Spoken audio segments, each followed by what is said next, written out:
Good morning student, this is your 9th class chemistry और lesson number 3 atoms and molecule हम discuss कर रहे थे। एटम्स एंड मॉलिक्यूल्स में हमने डिस्कस कर लिया था कि एटम्स और मॉलिक्यूल कंबाइन क्यों करते हैं और किन लॉज पे बेस वो कंबाइन करते हैं। डाल्टन एटॉमिक थ्योरी हम डिस्कस कर चुके थे, जिसमें डाल्टन ने ये बता दिया था कि एटम जो है वो सबसे छोटा पार्टिकल होता है। उसने अब तक बताया है एटम जो है सबसे छोटा पार्टिकल है, बट आगे चल के हमें ये डिस्कवर हुआ कि एटम ऐसा सबसे छोटा पार्टिकल नहीं है, वो भी डिविजिबल है। उसको भी हम डिवाइड कर सकते हैं, उसको डिफरेंट पार्ट्स में, इलेक्ट्रॉन, प्रोटॉन और न्यूट्रॉन। वो आगे जाके हम डिटेल में डिस्कस करेंगे लेसन नंबर 4 में। उसके बाद है आपका जो मेन टर्म्स यूज़ होंगी आगे जाकर, वो हम टर्म्स आज पढ़ेंगे। Molecules of element. एलिमेंट क्या होता है? मॉलिक्यूल्स ऑफ एलिमेंट क्या होता है? जिसमें सेम नंबर ऑफ एटम आ जाएं। जैसे एक तरह के एटम आ जाएं, जैसे O2 है, इसमें क्या हुआ है? इसमें क्या हुआ है कि 2 ऑक्सीजन के एटम जुड़ करके बने हैं। ठीक है, दोनों एटम कैसे थे? सेम थे ना, तो वो आपका O2 बन गया। अब ये N2 है, इसमें क्या थे? 2 नाइट्रोजन के एटम थे।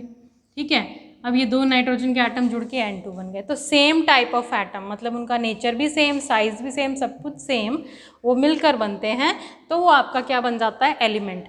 और मॉलिक्यूल्स ऑफ एलिमेंट किसको बोलते हैं? ये O2 मॉलिक्यूल्स ऑफ एलिमेंट है, ये मॉलिक्यूल्स ऑफ एलिमेंट है।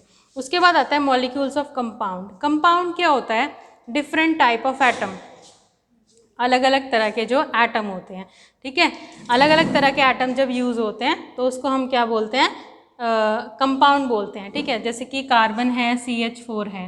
कार्बन एक अलग एटम है, हाइड्रोजन एक अलग एटम है। इसमें एक कार्बन इस तरह से बना हुआ है, ये कार्बन और हाइड्रोजन के 4 एटम इसके चारों तरफ इस तरह से।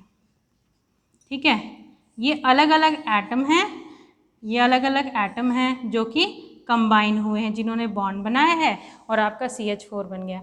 और ये आपका अमोनिया है, इसमें भी ऐसे ही होगा। ये सारे अलग एटम है, नाइट्रोजन अलग एटम है, हाइड्रोजन अलग है, यहाँ पर कार्बन अलग है, और ये सारे डिफरेंट एटम है जो क्या बनाते हैं? आपका कंपाउंड। तो सेम एटम वाला जो मॉलिक्यूल है उसको हम एलिमेंट बोलेंगे, डिफरेंट एटम वाला मॉलिक्यूल है उसको हम कंपाउंड बोलेंगे। तो क्लियर है एलिमेंट्स और कंपाउंड। नेक्स्ट जो टर्म है दैट इज एटॉमिसिटी। कल भी हमने डिस्कस किया था, क्या होता है atomicity? Number of atom present in a substance. एक सब्सटेंस के अंदर जब आपके क्या प्रेजेंट होते हैं, जितने नंबर ऑफ एटम प्रेजेंट होते हैं, उसको सब्सटेंस आपका एलिमेंट भी हो सकता है, आपका कंपाउंड भी हो सकता है। ठीक है, तो आपके जो जितने नंबर ऑफ एटम प्रेजेंट होते हैं उसको बोलते हैं हम उसकी एटॉमिसिटी। जैसे O3 है, ओजोन है, ओजोन में कितने नंबर ऑफ ऑक्सीजन एटम है? 3, तो इसकी एटॉमिसिटी होगी 3। और P4 है, इसकी एटॉमिसिटी होगी 4। ये फॉस्फोरस है, ये 4 एटम प्रेजेंट है फॉस्फोरस के, तो एटॉमिसिटी कितनी होगी? 4। ठीक है, इसी तरह से S8 है, सल्फर में 8 एटम है, तो वो उसकी एटॉमिसिटी 8 हो गई।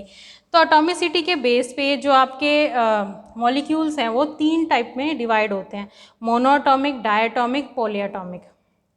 ठीक है, और ये ट्राइएटॉमिक भी होता है। ट्राई मतलब जिसमें 3 हो, मोनो मतलब 1, डाई मतलब 2, ट्राई मतलब 3, पॉली मतलब बहुत सारे। मैंने ट्राई नहीं डिस्कस किया यहाँ पर, ट्राई में, पॉली ट्राई में ही आ जाता है। तो मोनोएटॉमिक, डायटॉमिक, पॉलीएटॉमिक। मोनोएटॉमिक मतलब सिंगल, जो एटम सिंगल एग्जिस्ट कर सकते हैं, अकेले एग्जिस्ट कर सकते हैं, उनको हम क्या बोलते हैं?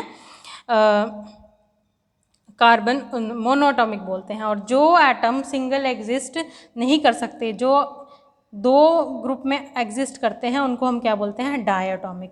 और जो 2 या 3 से ज़्यादा जब एटम प्रेजेंट होते हैं तब उनको हम बोलते हैं पॉलीएटॉमिक मॉलिक्यूल्स। ठीक है, ये पॉलीएटॉमिक्स हैं, ये डायटॉमिक हो गया, ये मोनोएटॉमिक हो गया।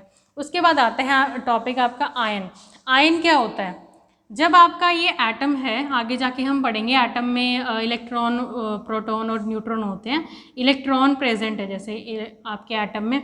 जब कोई भी एटम, ये एटम है आपका, जब कोई भी एटम आपका इलेक्ट्रॉन लूज करता है, अपना इलेक्ट्रॉन छोड़ दिया इसने, तो वो बन जाता है आपका आयन, और उस आयन को हम बोलेंगे कैटायन। और जब आपका एटम इलेक्ट्रॉन गेन करता है, उस आयन को हम बोलेंगे अनायन। इलेक्ट्रॉन लूज करता है तो कैटायन, इलेक्ट्रॉन गेन करता है तो अनायन। तो आयन कितने तरह के हो गए आपके? 2 तरह के, कैटायन और एनायन। कैटायन क्या है? जैसे देखो सोडियम एटम है, इसमें एक इलेक्ट्रॉन निकल गया, ये निकल गया ना इस रिएक्शन में, तो सोडियम पे क्या आ गया? Positive charge. तो ये क्या है? कैटायन। कैटायन कैसे दिखाते हैं हम? पॉजिटिव चार्ज से।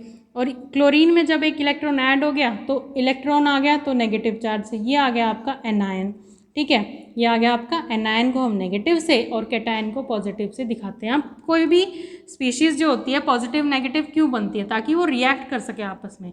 अब आपका जो सोडियम है ये नेगेटिव हो गया, ये और क्लोरीन सोडियम पॉजिटिव हो गया, क्लोरीन नेगेटिव हो गया, ये रिएक्ट करेंगे आपस में, पॉजिटिव नेगेटिव अट्रैक्ट करेंगे और आपका NaCl बन जाएगा। तो रिएक्टिविटी को इंक्रीज करने के लिए एक पर्टिकुलर एटम आयंस में कन्वर्ट होता है। तो यहाँ तक ये जो टर्म्स है बहुत इंपॉर्टेंट है, आगे जितने भी टॉपिक आएंगे इनमें ये सभी टर्म्स यूज़ होंगी, वो आपको लर्न करनी है। Thank you.